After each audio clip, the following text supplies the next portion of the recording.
Yeah. Hi, I'm Radical Liberation coming at you from St. Louis, Missouri, USA, and I am the self-declared King of the Moon. And we have Mad Mercenary from somewhere in Australia. Hello, sir. Hello. Just to make it clear one more time, then I'll stop mentioning it. Since the US went to daylight savings time, it makes it even earlier than usual for Mad Merc if we stuck to our winter time.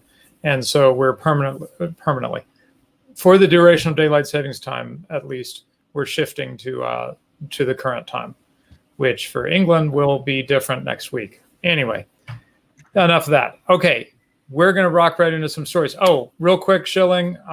This is going to be a true mini Econ mini because my family has a homeschooling convention to go to. And so I want to get this done fairly quickly and get off to that. The merch store. We got our first payout from the merch store. People are buying our stuff. We're making money off the merch store. It's amazing. Mad Merc's designs are great. I've bought one. She loves it. Anyway, we showed pictures last time of some people with some merch. But in the show description, you'll find the Radical Liberation merch store and some really cool stuff. You're thinking, oh, it's just going to have a Radical Liberation logo. It has one of those, but it has other stuff that is really cool. I really love the shattered style designs that Mad Merc has done. And I've been too busy, but I've been meaning to get like a gem shirt or something for when I'm working out to wear that Did We Really Win shattered style shirt. It's really cool. Anyway, so that's that. And then we have our Discord community, most of whom seem to operate on alt tech at this point. Like when I look at it from Discord, it seems like everybody's posting from the alt tech side. Have you noticed that, Mad Merc? It's great for our cause and trying to diversify what platforms we use. So I fully encourage people get on the Discord and then get straight onto the alt tech platform that we have set up and linked with our Discord server, so that we are anti-fragile and protected from the big tech overlords that we currently live under. You would think that talking about an Econ chat server would not be in danger of being canceled. But the last couple of years have taught us that everything's in danger of being canceled. So we are protecting ourselves. Then another thing is that you can support the show. That is really helpful, by the way. Subscribestar doesn't take the kind of bite out of things that, say, a super chat takes. So it's really a great way to support the show where we're really getting most of the money. And so that's a great thing to do. And we also have a public Bitcoin wallet for you to put Bitcoin into. Just 1 or 2 Bitcoin. That's all we ask. Just a little, Okay, so let's get right Bitcoin to it. Is not a little. We're going to rock through some short stories. Then I want to do an article about, as I teased on Twitter, about the and Gab and other platforms, about the discontinuation of the M1 money supply measure. That series was they just turned it off, stopped doing it.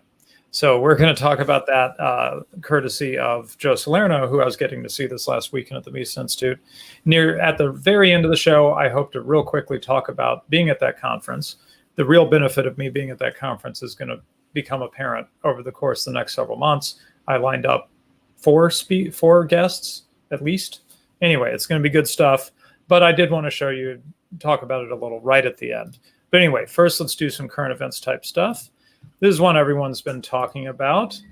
There's a ship. I have not paid attention. I've been busy. I haven't paid attention to this, but there's a really big ship that is stuck in the Suez Canal. And I looked at this first picture and I thought, oh, it's kind of over on the side a little, out of the way, right? No. Look at the shot from space here. I think that bluish line there, stripe there, that's the Suez Canal. And the ship is completely blocking it. Like, I don't know if a canoe could get past this ship, right? So shipping is absolutely shut down through the Suez Canal. Is that important, Mad Merc? That's incredibly important. Before the Suez Canal, and we'll explain a little bit afterwards about the Suez Canal, about how this sort of situation can even happen. I mean, people would think this is a fairly simple route to navigate, but it actually isn't. Anyway, before the Suez Canal, people had to go around go around the entire length of Africa, and obviously that's thousands of kilometers or miles, depending on what you use for measurement, to traverse, adding extra costs. And obviously, the British and the French developed the Suez Canal in order to shorten costs and shorten time of travel, and yada yada yada yada. And this is getting you from where Now, to where? It connects you to the Mediterranean, right? yes, this connects you straight from the Mediterranean, from Europe to Asia or Australia or India or Hmm. Pakistan or Oh, Iran or wherever you want to so it's go it's east. convenient. It's convenient for, say, the Middle East, right? Or certain Right. parts of the Middle East would send stuff through, but it's also like everything east of the Middle East that wants to send Correct. something to Europe is going to come through there if they're going to use shipping.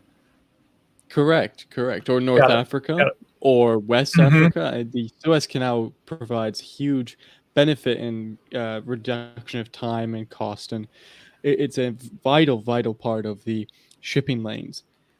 Right. And so what's happened here is with it being blocked, this is going to cost companies per hour, and I mean literally per hour, millions of dollars.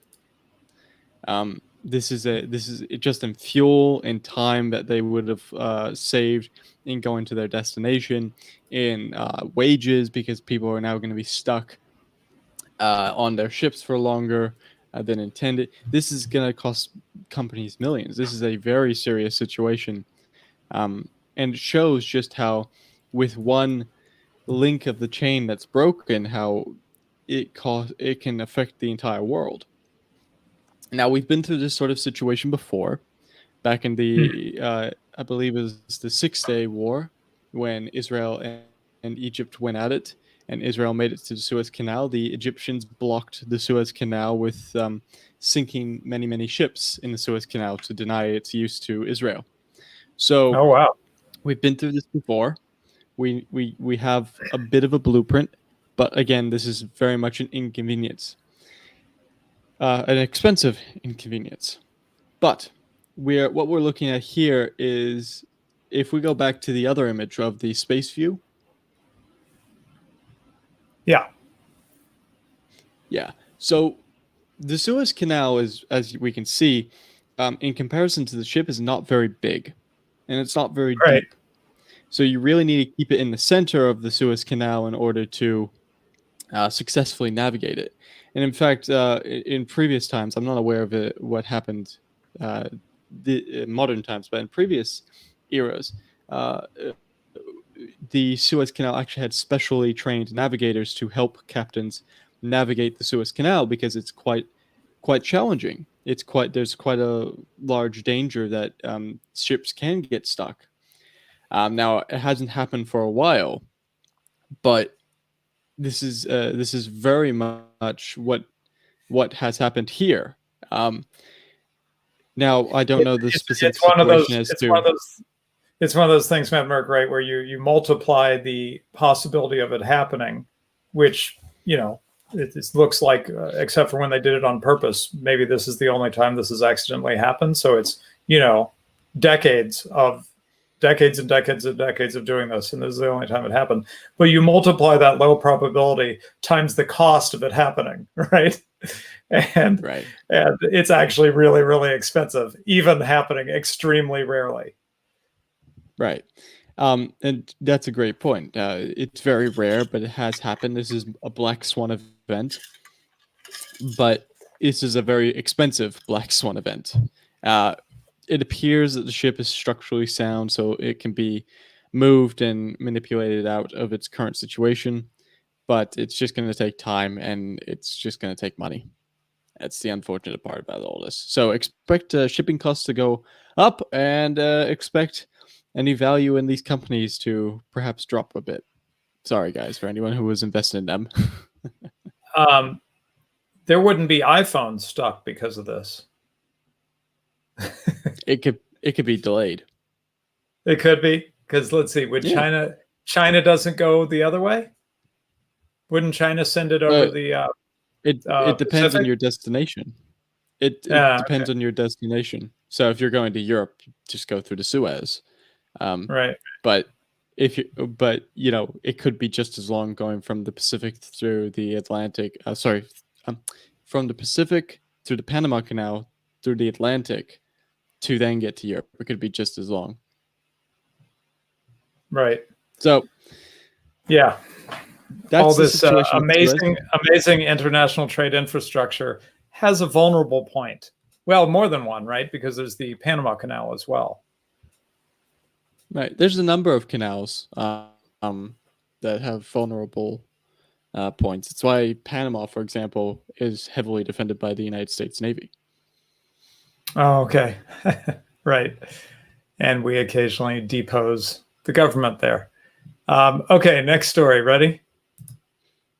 So I'm showing a 1 year. Let's make it a little more dramatic at first before we give that context. Here's a 3-month. This is US dollar versus Turkish lira. And it shows that quite recently, this would be like what, the last week and a half, something like that. I don't know, maybe 2 weeks. The Turkish lira has become less valuable relative to the US dollar. Am I getting that right? This is correct. And so what's going on? Well, Erdogan is crazy. Let's just put that out there straight up. Yeah, he's not dumb, but he is crazy. Erdogan does not like low inflation. He does not like low interest rates. He thinks that it causes inflation. Oh, my brain is not working. I apologize, everyone. Okay. He does not like high interest rates. He thinks that high interest rates cause inflation. So he wants low interest rates to have investment and all the benefits that low interest rates give you in the central bank's opinion. And he recently removed the head of the Turkish central bank because the Turkish central bank head did not agree with him. And he has put in his place someone who is more agreeable to his opinion. And so what we have found is the Turkish lira has devalued. There's inflation going on in comparison to the US dollar. It is devalued. Yeah, so maybe one way to put it is that Erdogan is such a central banker that even the head of the central bank wasn't central banky enough for him. And right, that is he wants the central bank to do what the central bank specializes in, which is pushing the interest rate below the natural rate it would be if we just let the market be the market, right? And the way they do that is there's various games that are played, but in essence, it comes down to I think messing with the money supply, right? Correct. Yeah. So and this is with the Turkish lira has been on a downward spiral in value for a while now. Surprisingly enough, pretty much for the tenure of Erdogan. I'm going to switch to the 5-year, maybe even the 10-year view. Oh yeah, look at that! Yeah. Wow. So in the 10-year view, you see that the Turkish lira has gone way down in value, and this is relative to the U.S. dollar, which isn't really particularly stable, right? So if you weren't comparing it to the U.S. dollar, then it's even worse actually than this shows. But this is showing. It might be hard to see on your small view there, but the right side numbers are showing plus 450% about in 10 years. So that's quite an inflation of the lira. That's pretty dramatic. That would be noticeable, I would think. Well, considering that Eastern Turkey has blackouts, I'd say his governorship is not very good. Right. So, like I said, I'm not a fan of Erdogan. Yeah, they talk about targeting what 1 to 2%. You know, the central bankers. You know, we just want to keep it at about 1 to 2% a year. This is 450% in 10 years. So that's more than 1 or 2% a year, shall we say? Quite a bit more. Yeah, and you see spikes in the spikes in the value loss there. So there are certain points that it loses more value. but in a general trend, it is losing significant value. So Yep. anyone who had anything in Turkish lira, we are sorry, but we just think everyone should be aware of the situation and aware of what someone who is they I don't understand Erdogan's economic view. He thinks that high interest rates cause inflation, and it just doesn't make any sense. So he's not he's Yeah, not stupid. He's just insane. a term a term that got in my head from the Mises Institute this last weekend is talking about the quality of money, right? And so what we're seeing here with the Turkish lira is that this is a poor quality money, and there's various consequences of that when you have a poor quality money, which I hope to have a guest on soon to talk about that. What are the effects of having a poor quality money? What do people do when there's a poor quality money? Anyway, you could look at Turkey and perhaps draw some connections because clearly they're living with a pretty poor quality money. Okay, shall we move on? Or I'm sorry, is this last one? Oh, this is a different story. Okay, in fact, let's do the other story first. Oh, you want to save this one? Yeah, I want to save that one to the last because I think it ties in better. So let's do the oil tanker conflict that is currently raging on in the Middle East. I'm sorry. Are you talking about the very first thing you sent? Yes. Oh, okay. Sorry, I thought you said that was a mistake. This one? That one, yes. Okay. Yeah, cargo ship. What's going on? Yes. Iranian missile hits Israeli cargo ship. Okay, so Iran and Israel have been having, well, it's been a bit more than a serious spat over their ships. So Israel fired on Iranian ships, and Iranians have fired on Israeli ships, missiles, and planting explosives on Israeli ships. And this has culminated in another Iranian attack in the Arab Sea on an Israeli cargo ship. Now, previously they had been pretty much targeting just oil tankers, but this is a little bit different with it being a cargo ship. So the target, the targets are expanding. So we talk about the Suez being blocked, but there are also other risks to international supply chains. This being obviously Israel is a tech capital of the world. They are heavily invested in technology and their products being out there in the world and services being out there in the world. So if Iran is continuing to target them and their shipping, this could drive the cost of Israeli goods up. And it is obviously a security risk for Israel, and vice versa. This is a security risk for Iran because obviously their main export is oil, unrefined oil. And if Israel and their allies, unofficial allies, the Saudi Arabians, start to become more vigorous in their attacks, this could drive the price of Iranian crude oil up. So this is a very tenuous situation, and obviously this is going to develop either towards a negotiation or ramping up of hostilities. Wow. Seems bad. Yes. So this, and for those who think, well, this is just going to affect Israeli products and Iranian products, this is not true. Because anytime there's a risk premium for traveling through these areas if things start to become more tense, right? So you need to shipping companies need to charge more for insurance of products, and there's a risk premium of traveling through certain areas. Notably, the Horn of Africa used to be a very dangerous area. This is where we have the situation with Captain Phillips. So there's if you think that this is going to only be related to Israeli or Iranian goods, this is not true. So just be aware if this situation starts to heat up, you could see a rise in costs. Right. That makes sense. Okay, next story. Next story. Okay, I was able to make it big. All right, this is the U.S. energy Information Administration. So this is official, or Yes, is it government? I mean, this is a EIA. government paper. Okay, okay. So drilling productivity report. So what are you going to tell us about this here? Well, we move on from Middle East oil troubles to American oil troubles.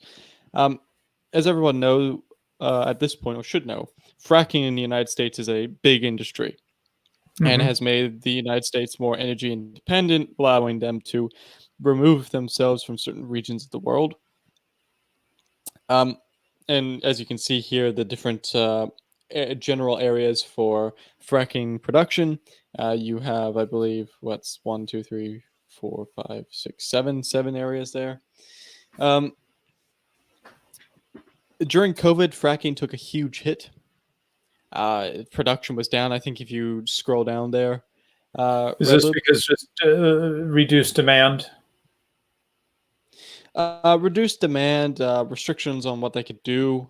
So scroll down, scroll down, scroll down, scroll Yeah, down. which do you know which chart you're looking for here? Yes, I want the There we next go. page, please. There we go. Okay, so as we can see, uh, there's been developments in kind of the fracking world. Um, Fracking as a whole is back up. So obviously, the general story here is that pre-COVID, fracking was on a huge rise, was very strong industry. During COVID, they took a massive hit, obviously due to lack of demand and restrictions on workplace safety, COVID restrictions, yada yada yada. And now they've started to recover. However, they're not back at previous levels of production. But also the amount of rigs and newly made rigs is down and continuing to stay down. So rather than it previously, this largely diversified and smaller companies entering into the fracking game, you now have probably more larger companies that are still in there. The smaller companies got wiped out because they can't afford to operate their rigs when demand is down. So again, the total supply is back up. So not to previous levels, but is back up better than what it was mid-COVID. However, it is not the amount of production that the U.S. had previously, which makes the U.S. more reliant on imports and being more aware of what the rest of the world is doing in the oil situation, which makes again the situation in the Middle East between Iran and Israel more interesting from a Yeah, global security perspective. I heard someone saying, maybe it was academic agents, saying that Biden threw away U.S. energy independence by shutting down this pipeline project. Correct. Some The people pipeline think was that single move probably had more consequences than almost anything else he's doing right now. correct. If we're going to go into politics here, Biden's move, even the Canadians looking at Keystone, because Keystone was very important for the Canadians. Uh, Even the Canadians, who are ultra Trudeau, as we all know, is very much an environmentalist, wanted Keystone to continue to operate, be built.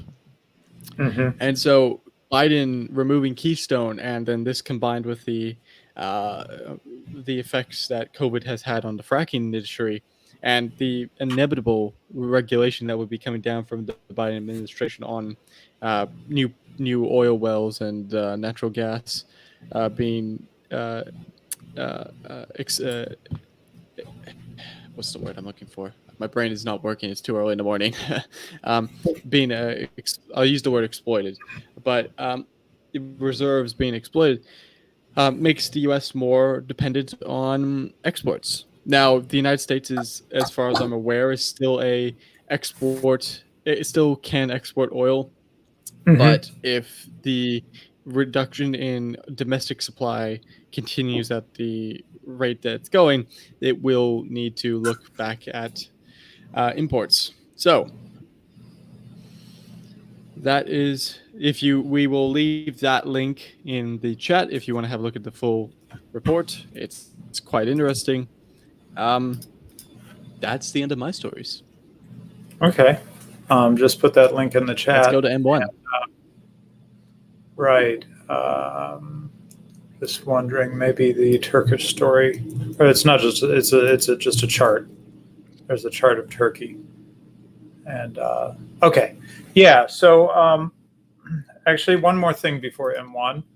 So I met Per Bieland, who I've been encouraging people, especially in the Discord. I've been saying, hey, you guys really got to follow this guy on Twitter.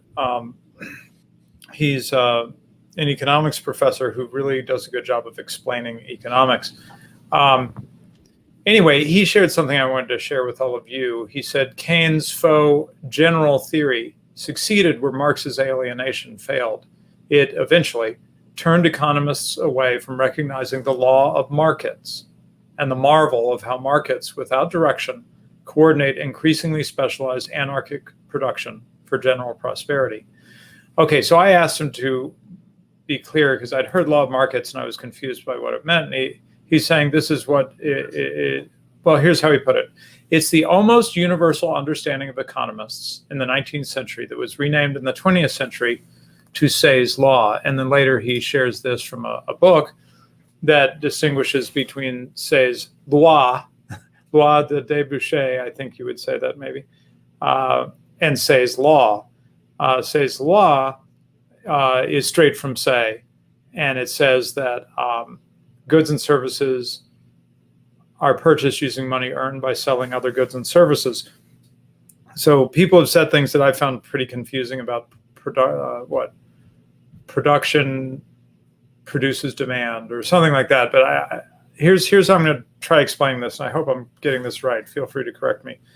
I think that I would switch to thinking about distribution, perhaps, to get the basic idea. That is, some people, and I'm thinking of John Stuart Mill in particular, it seems like they got sort of a analogy in their head and they went too far with it. Something that's certainly not true, but you'd almost think it's true from the way people talk about the economy, is that we produce stuff and it ends up in a big pile, and then we, meaning the state, decides how to distribute the stuff. Well, that's not how the market works at all, of course. Production and distribution are intimately tied. Why am I able to demand something in the market? Why can I go and buy an iPhone or whatever? It's because in a free market, I have first produced generally, right? I've done something useful, and then I've been able to exchange that. So I would break it up into two components just to be complete. If I produce something, it might be that thing is something I can make use of. Let's say I'm a farmer and I produce food, and my family can eat some of that food. Well, that would just be very direct, right? I produce and I distribute it right to myself, right? But then let's say I have more crops than I need to feed my family. Then and there's other people in the economy who find that of value. They're willing to pay. We're able to find a price where they're willing to buy it.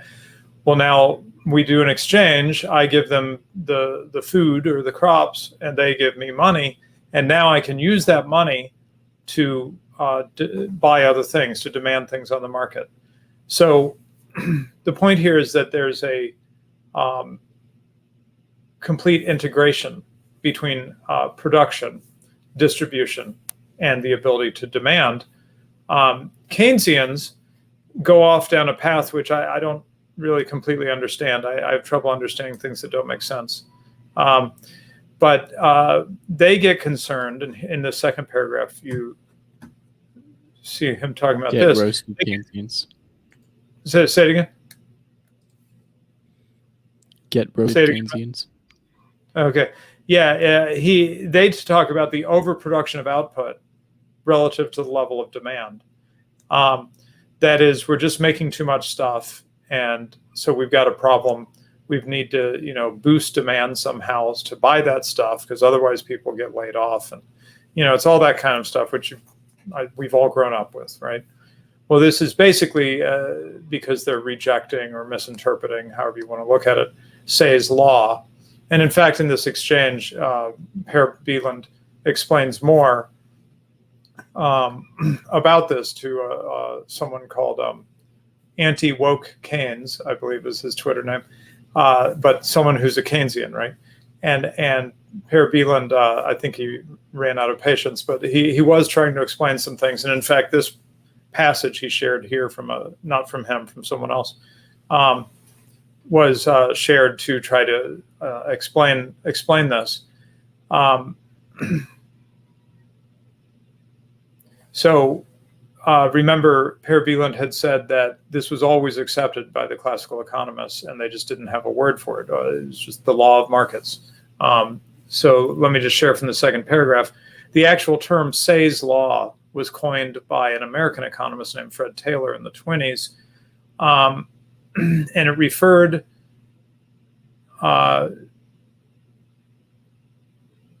it was to say that it's impossible for an economy to produce more output than a community would be willing to buy. And the concept went back to the early days of classical economic theory, but until Taylor provided the name, no technical term had been applied to the rejection of the possibility of overproduction or demand deficiency as a cause of recession. And that is, I believe, the one of Keynes's position, that you can have overproduction, but people don't have money to buy the things that are produced. And hopefully you can start to see why this doesn't quite make sense, right? Because if the people in the economy are producing the things that other people in the economy are demanding, well, it all kind of matches up, right? And the reason you're able to demand something is because you produced. So this thing where production and demand wander away from each other, well, it's certainly not a market phenomenon. Let's put it that way. Okay, and so I guess I should just share that first tweet in case you're interested, and you can learn a little bit more about that. Okay, so look at this. M1 has been a measure of the money stock provided by the Fed. Notice that this is the Federal Reserve Bank of St. Louis right here. And it's discontinued. I don't know when they stopped it, actually. It says it will no longer be updated, but then it says updated March 23rd, which is 2 days ago. So I don't know what that means. I thought it was in February. Yeah, I think February is the key date. So 1 month ago, this was discontinued, I believe. So two things to note about the picture I've got up, and then we'll, with help from a Mises.org article, Joe Salerno, we'll try to understand a little what's going on. So first of all, M1 has been discontinued. That's a little odd. M1's been something that people have paid attention to for a long time. It's a of, I guess, demand deposits that is pretty liquid. You know, generally like your banking account would be in M1, but it's basically money that is in some form that it is really accessible. You know, I need to make a purchase. I don't have to wait. I don't have to sell something. I don't have to hope someone will buy something so I have money so I can buy something.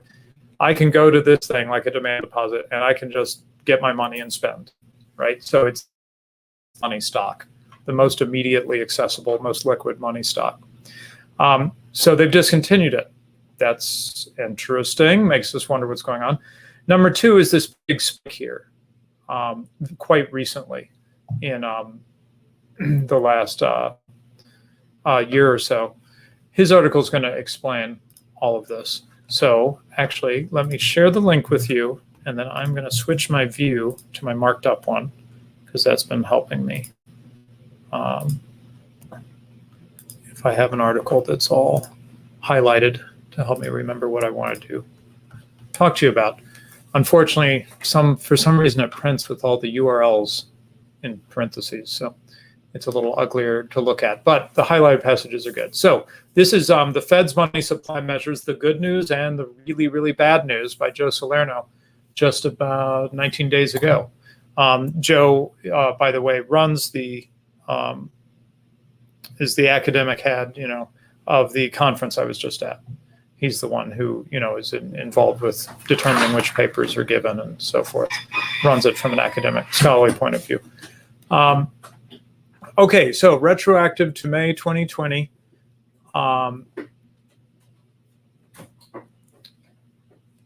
The M1 money stock measure included savings deposits, which were reclassified as transaction accounts, similar to other deposit components of M1, such as checkable deposits. So why is this?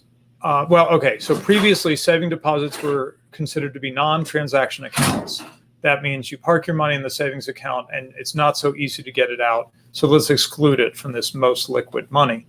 And so they do include it in a measure called M2. So M2 is a broader monetary aggregate. It's not quite so ready money as M1, but it's still part of, from a certain point of view, it's part of the money that's out there, right? And it really has to do just with how readily accessible it is.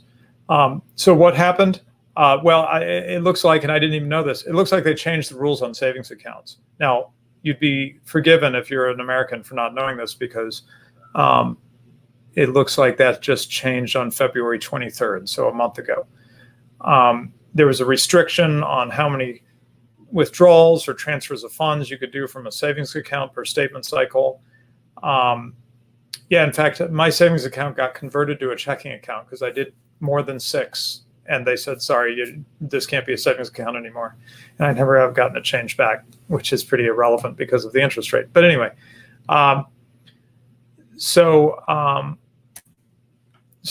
they moved it into this, and that actually explains that spike, that dramatic spike at the end. So it caused a retroactive tripling in the quantity of M1 from about 5 trillion on April 27th, 2020, to 16 trillion on May 4th, 2020. So as he says, this surge was merely the outcome of an accounting operation. So when you see that spike, you might have thought, oh my goodness, the money supply went crazy. No, they just started counting savings in a different way. It didn't mean that suddenly the money supply was tripled in a dramatic way. And if we said that before, I'm sorry, I don't remember. Side note here is that this revision in M1 brings it much closer to something called the true money supply, which is an Austrian definition of the money supply developed by Murray Rothbard and Joe Salerno in the mid-1980s. Imagine that, defining what the money supply should be with Rothbard. He says, Rothbard and I recognize that saving deposits were transaction accounts, that is immediately spendable dollars, liquid, right? Because they were interchangeable dollar for dollar on demand for either cash or demand deposits. Basically, you could get, if you really wanted to, you could get that money out and you could spend it. So they felt like that it should be counted in M1, and M1 changed to do that. And he says that's the good news. So remember, he said good news and really, really bad news. That's the good news. They changed M1, made it better, and then discontinued it immediately. He says, now the only remaining differences between M1 and the true money supply are U.S. government deposits and time and savings deposits due to foreign banks and official institutions. Both previously relatively minor items included in the true money supply, but strangely excluded from M1. And he explains why that's strange. So here lies the bad news.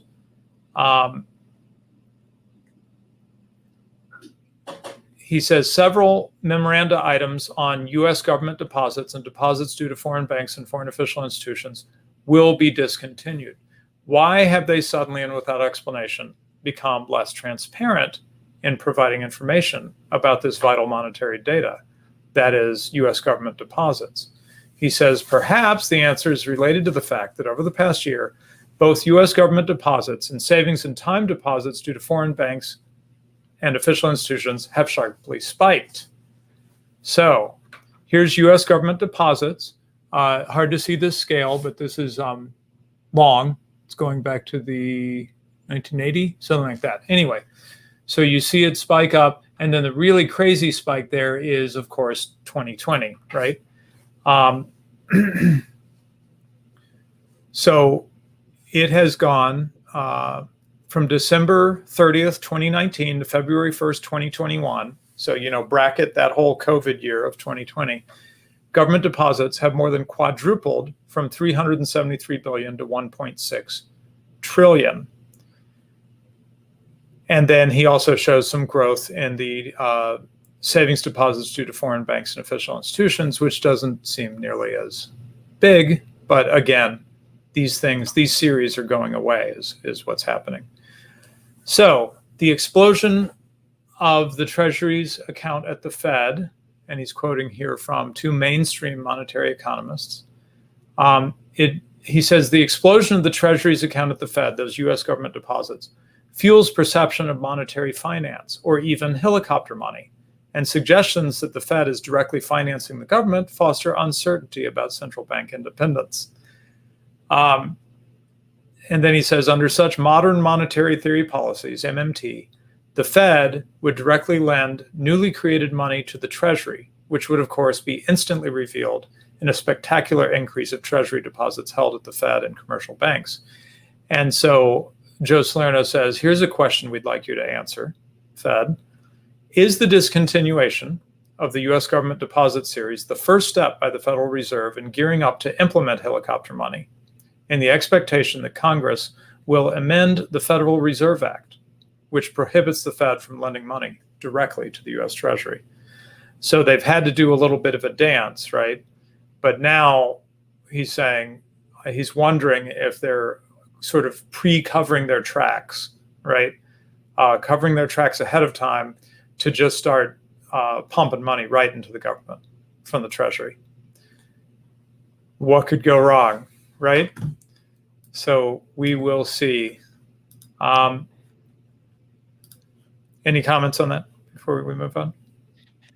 Well, to suggest, I think at this point that the Fed or any central bank has any sort of political independence is naive or evil. It's hard to believe. I don't see it. Yeah. It's very much hard to believe. We saw this with the story of Turkey. Obviously, that the head of the central bank there was removed by the president, or whatever Erdogan's role is now. This is, I think, all over the world, to suggest that any central bank has any sort of independence from the government, as is suggested by modern economists, is becoming less reflective of reality, and it probably has never been the case, but it's becoming more apparent, more broad. They felt like they need to keep up the appearance of it, at least, right? Right. And I think what Joe Salerno is saying, he's wondering if they're just going to drop the pretense and just pump the money right into the government, I think the groundwork has been laid. I seriously think the groundwork has been laid for this, and it's been laid for some time with the creation of MMT and the new Keynesian school of thought. It's the next iteration of what we're going through. Again, well, and I also would think of how these two most dramatic recent economic events have been handled. Most recently, the year of COVID, 2020, whereas we've been discussing on this show, the money supply has been climbing dramatically, both in the U.S. and in the European Union and Australia, et cetera. And then also, going back just a little bit further to about 12 years ago, you have the 2008, some people call it the real estate bust, whatever. There was a 2008 financial crisis. And the book to read on it, by the way, if you're interested, is Meltdown by Tom Woods. He really nails it in that book. They also, you might remember, did quantitative easing and bailouts and so on and so forth, right? So I think the idea is, if there's trouble, then the Fed should respond to that trouble, right? It doesn't, right. It doesn't keep a cool head and just keep the money supply at a reasonable place so that people can do economic calculation and function. No, it's got to come in, swoop in, and save the day through dramatic action. That's I think what we're Correct. growing And up this, with now, right?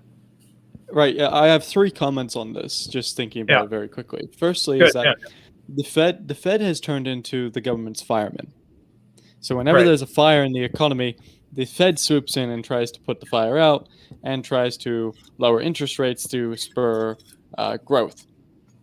Now, during the formation of the Fed, I believe the Fed was set up in 1913, if I'm not mistaken, Yeah, Rhoda? that sounds right. Sounds right. Yeah. Yes, night before World War One started, um, Yep. and the point of the Fed was to keep stability. So as they would put it, and this is their words, um, when the economy is booming, you raise interest rates and you restrict the money supply to try and slow it down and keep everything at a steady rate. And when things are slowing down, you increase the money supply and lower interest rates to boost it back up. Um, Now, it's almost done the opposite of that. It wants to continue the bubbles. It wants to continue the high volumes of money that's pumping into the system. It wants to continue these actions that continue growth rather than its stated mission, which is to keep stability. It's not keeping anything stable. And the fact that everyone is very much worried about the current financial situation and the fact that they're starting to hide their tracks is evident of this. It's called, as Peter Schiff would say, elasticity of money. It's meant to restrict and expand the money supply depending on the economic situations, and it's doing the exact opposite of what it stated it was going to do. Hmm. And finally, on the formation of the Fed, when the Fed was being created, I believe certain senators and congressmen said, "Well, can't the Fed just finance the government's debt?" This is back in the formation of the Fed. People were asking these questions, and we are starting to finally see Yep. that they're just being brazen about it. It would Right. appear. I Well, mean, we're watching. they've been doing it for a long time. This is an early sign of things potentially. Joe's Salerno's suggesting it's potentially an early sign of them getting just much more blatant about this. Um, Correct. They've been doing it for a while. well, indirectly, right? The whole what Right. he's suggesting is they might go to just directly pumping money right into the government, Correct. rather than these open market operations and so forth, right? They'd expand the money supply by just handing piles of money to the government. Obviously, if you know about cantillon effects, that makes it really darn direct, right? Whoever's the first to receive the money benefits the most because they get the new money before all the prices have adjusted to the higher money supply. Well, if they're just going to directly inject it right into the federal government's going to get all the benefit of that cantillon effect, right? Correct. Okay, so Speaking of cantillon effect, we yeah, talk about higher order. We talk about higher order and lower order goods. And for those who don't know, higher order goods are goods in the production chain that have many alternate uses lower down in the production chain. So let's say we take a log that we've cut down from a forest. That log can be used for furniture. It can be used for the frame of a house. It has many alternate uses. So that's a higher order good. And what we're starting to see is that the higher order goods, their prices are adjusting to the inflation that we saw during COVID. And so, for example, lumber prices have significantly increased. The cost of iron ore has significantly increased. So, we're starting to see the cantillon effect in action with the change in prices of higher order goods, which will then be reflected in the change of prices in the lower order goods further down the eventually, line. So yeah, they will eventually, the increase in the money supply will eventually catch up to us. So right. none of us are immune. So it's like the pulse is going down the supply chain, right? The pulse of inflation is coming down the supply chain, and where does it hit at the end? Well, it hits us, right? Yes. People who just are regular consumers buying stuff. We get hit last, but perhaps most brutally. Correct. Okay, Because excellent. our money the value of our money has already adjusted to the high inflation. And so we do not get the effects of newly created money, the benefits of it. Right. We Um, just get the downside. We just get to face higher prices. Exactly. Right. Exactly. Right. Just I saw some comments on silver.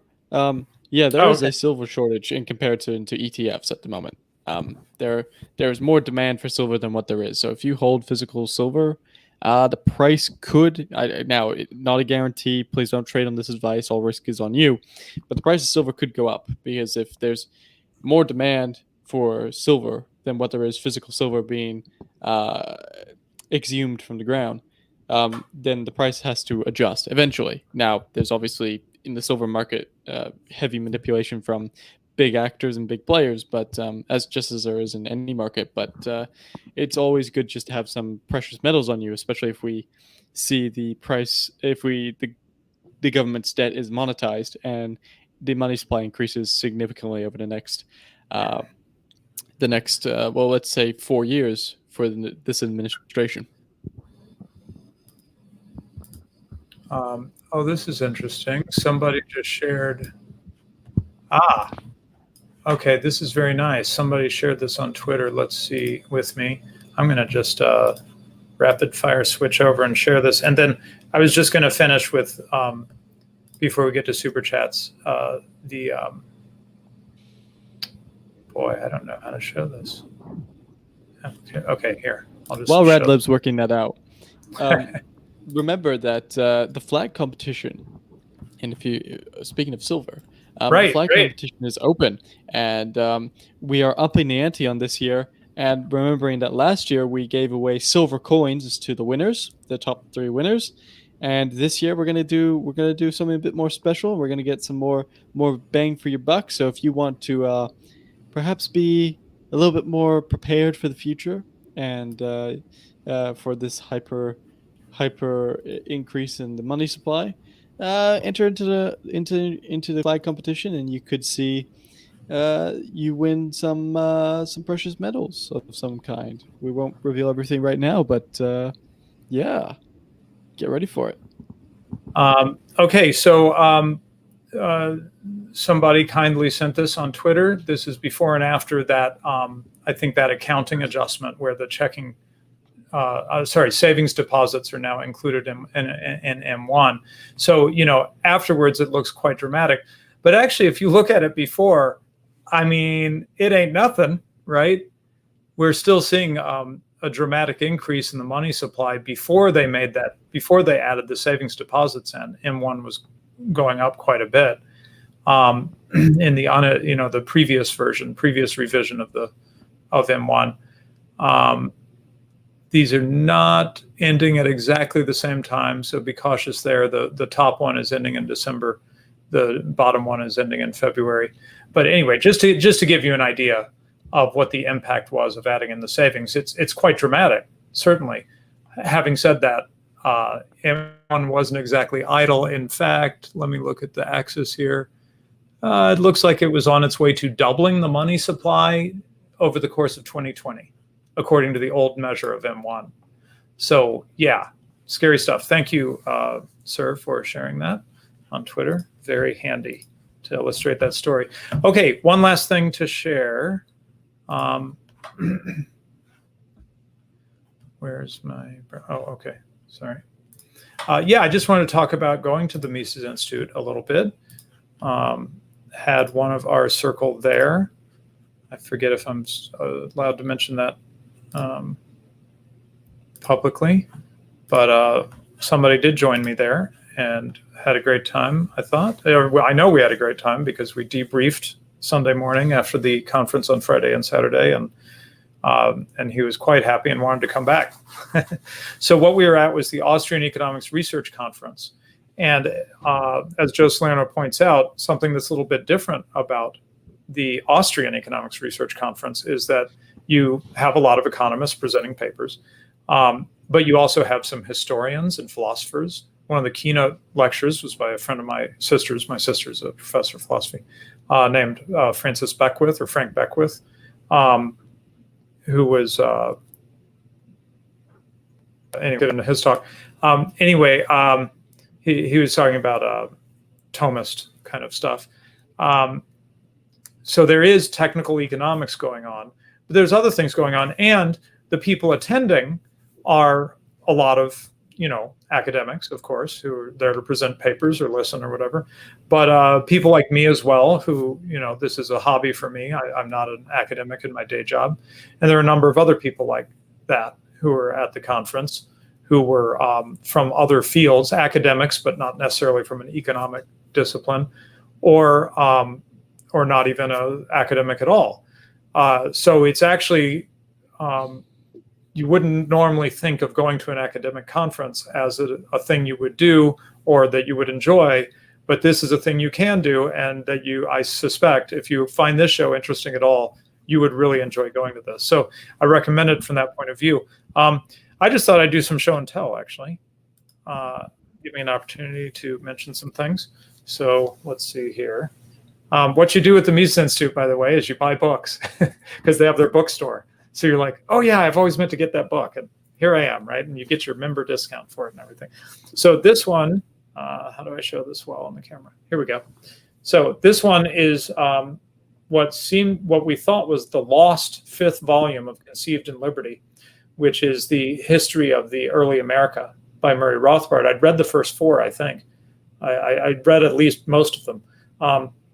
And it was a shame about the 5th, because the 5th, which we didn't have access to until quite recently, covered the Constitution. Covers the year 1784 to 1791. The earlier books cover the periods of the colonies, right? And the Revolutionary War, or really the War of Secession from Great Britain. And so in this book, he covers the Constitution. And of course, Murray Rothbard shows that, the Constitution was conceived in sin. And there's a fun story about this, which is that didn't know where his notes were. Then they found them, they couldn't read them. And Patrick Newman, who was at the conference, had the magic power of being able to read Rothbard's notes, messy notes, and was able to produce the 5th book finally after, a couple decades after Murray Rothbard has died. I was excited by this. This is Cantillon. We were talking about Cantillon, the Cantillon effect. This is Richard Cantillon's essay on economic theory. It's his only work. I was excited to get this edition because I had written about this in my graduate study, but the translation was quite old and kind of weird.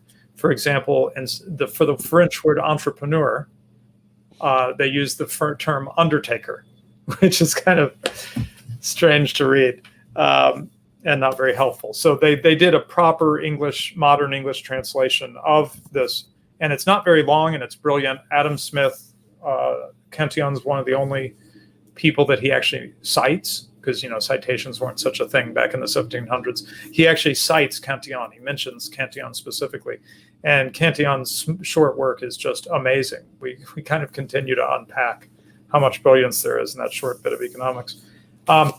Relevant to the show, this is first one I'll mention that I signed up to be. Yeah, what a cover! The Problem with Lincoln by Tom DiLorenzo.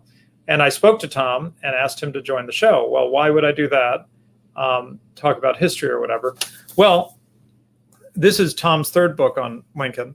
And in this book, he has, in addition to all this stuff he's figured out about Lincoln before, he has been really doing some work. I think he published another book, which I'm not familiar with, but on the American system under Hamilton and Clay. These are basically the interventionists. These are the ones who want to use the government for plunder, in essence. I mean, that's really what it is. But they would say it's we're using the government to make America great or something like that. And Lincoln was firmly in that tradition. And Tom says that in this book, he really brings that to bear. So my hope is, and he's agreed to it, we just need to arrange the details. My hope is that Tom will come on the show. It will fit in with our history of Black Americans, where we covered the slavery period, and after that, sort of going back to that period of history in America, we'll look at the economic causes of the war between the states, which people might have heard as a bit of a footnote. They were fighting because they were righteously, the North was righteously trying to teach the South to not have slavery or whatever. Well, they might say there were some other things going on as well, kind of financial tariffs, something mumble, right? Well, Tom thinks that the story is kind of backwards. And in fact, slavery is really a minor note to why the war between the states happened.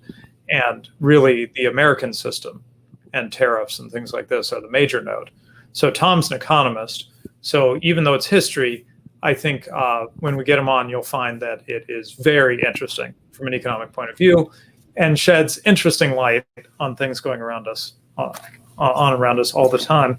Let's see, I'm going to skip a few and just show you. Okay, one more hardcore economics book, and then I'll show you a couple other things. I've been meaning to read this book. I need to read it for my next paper that I mean to do. It's called Money, Bank, Credit, and Economic Cycles by Jesus Huerta de Soto. And it's a bit of a monster of a book, like 800 pages. But it's very good on these topics, and I need to understand that a bit better because I need to understand inflation a little bit better. Inflation and cycles and so forth for the next research paper I'd like to write. And then here's Hoppe, the great fiction. I'd never gotten a hold of it. It's Property, Economy, Society, and the Politics of Decline. And then this was someone I had never heard of before, and I we ended up having dinner with him and some others Friday night. Andrei Znamensky, originally from St. Petersburg, Soviet Union. This is called Socialism as a Secular Creed, A Modern Global History. And this book is quite interesting and quite expensive, by the way, if you look it up on Amazon. I got a deal on a damaged book. He covers the things you'd expect, Karl Marx and National Bolshevism in the Soviet Union, and then what he calls National Socialist biopolitics in Germany. So he's taking socialism broadly, right? He talks about the regime of goodness, social democracy, and the Swedish model. This is the one I shared, the chapter title I shared on Twitter as spicy from this book. Blood and Soil in the Palestine Desert, Kibbutz Socialism from the 20s to the 70s. So he talks about socialism in Israel. And so on and so forth. So he covers, Africa and Cambodia. But then, and this particularly caught my interest, he brings it up to much more recently, what we're dealing with, right? So the last two chapters, he talks about how Marxism became cultural. And he talks about the Frankfurt School, which has been much discussed recently. But he connects it to British cultural studies in the New Left as well.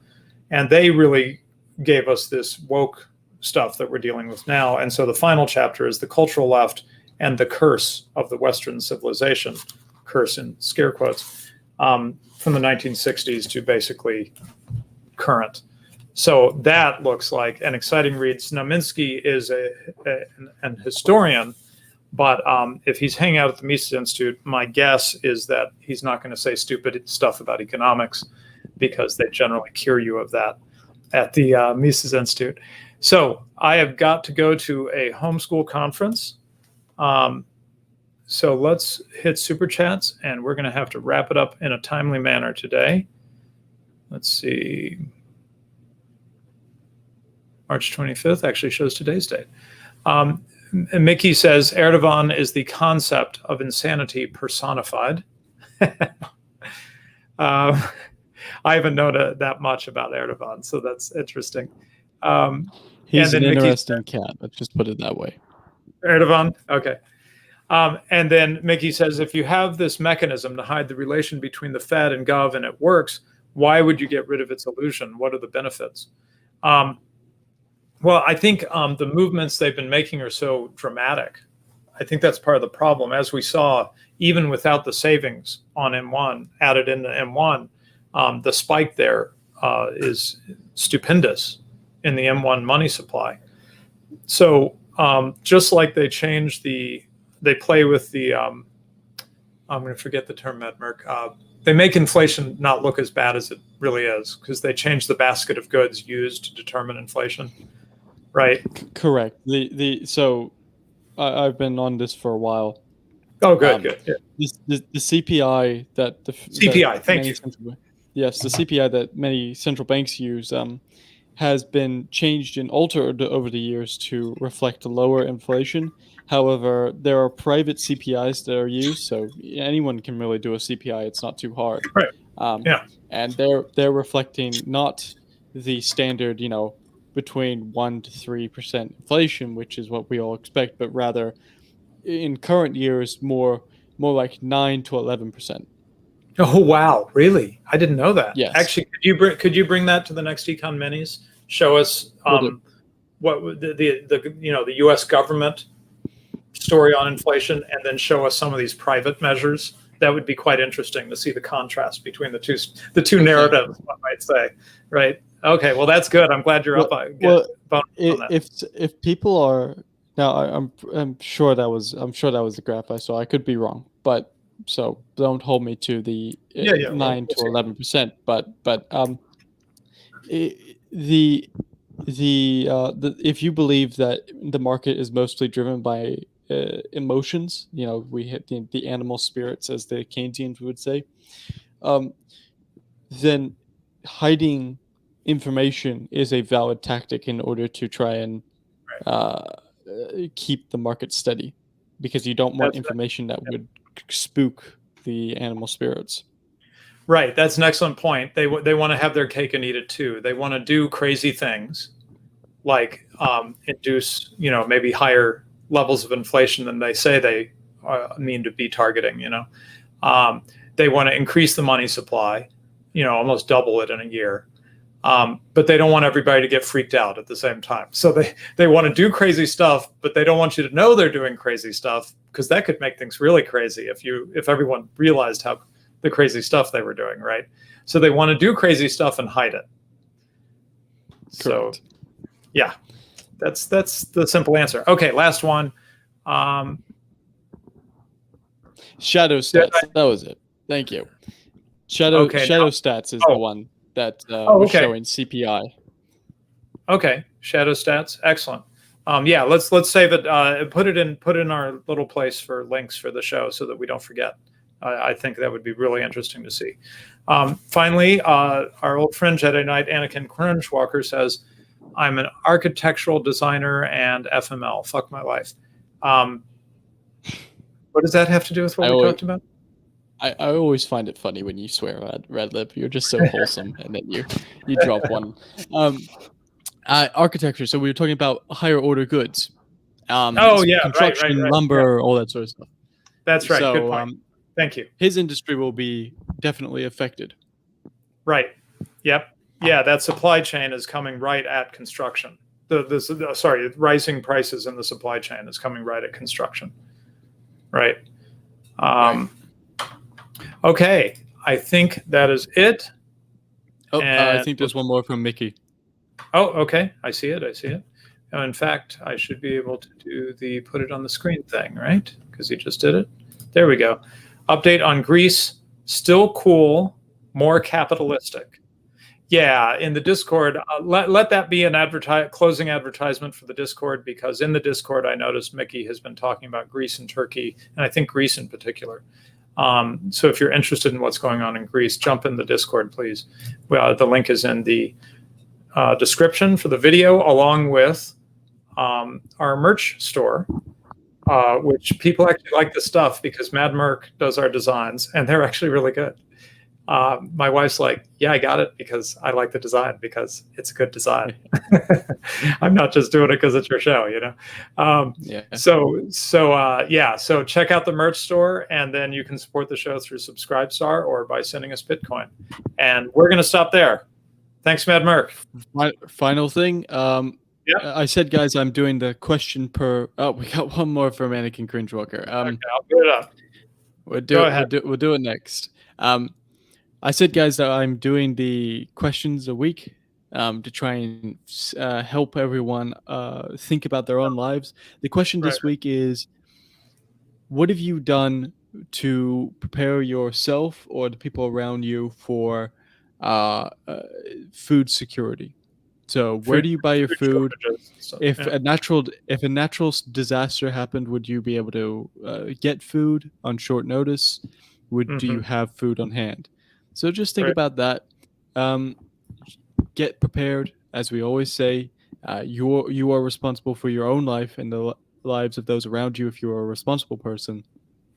So get prepared. Yep, good point. I teased my neighbor who had, the year's supply of food, and then 2020 came along and we couldn't get stuff, So makes you think. Okay, one more from you don't need that sort of stuff until you need it, and when you need it, you really need it. You really need it, yeah. Jedi Knight Anakin Cringewalker says we've already passed 2008 prices before the crash. Oh, okay. Now that's interesting. I haven't been comparing, but yeah, prices went up prior to that real estate crash, 2007, 2008, but then they dropped afterwards when there was the Boston real estate and so forth. And he's saying that we're already past that high point from 12, 13 years ago. We would have to dig into that, right? Make sure inflation adjusted and blah, blah, blah, right? But that is interesting. We will have to check that out. Okay, unfortunately, I usually like to announce the topic next week, but I'm not sure, especially because we might want to get one of these guests, and I haven't started contacting them and trying to make arrangements on who can come on which show and stuff. Yeah, so we'll see what our big topic is for next week. But that'll be the deep dive. What if we did a vote? There you go. What if we did a vote? If you want to know what the vote will be for the next major topic, join the Discord, and I'll set up a poll there in the announcement channel, and Radolab and myself will put a few topics together, and you guys can decide. Obviously, assuming that we don't have a guest, and we'll do. If we have a guest, the poll will be superseded, but we will run a poll, and we will see what you guys want to do. So I'll put a poll together. We'll get a few topics together, and we'll let you guys decide the next major topic. Actually, because we want you guys involved. That's a good idea, because we've had a number of topics people have requested, and it's been a little bit hard to figure out what should we use from our list of potential topics. Maybe we can get some guidance from all of you. So great idea, Medmer. Okay, goodbye, everybody.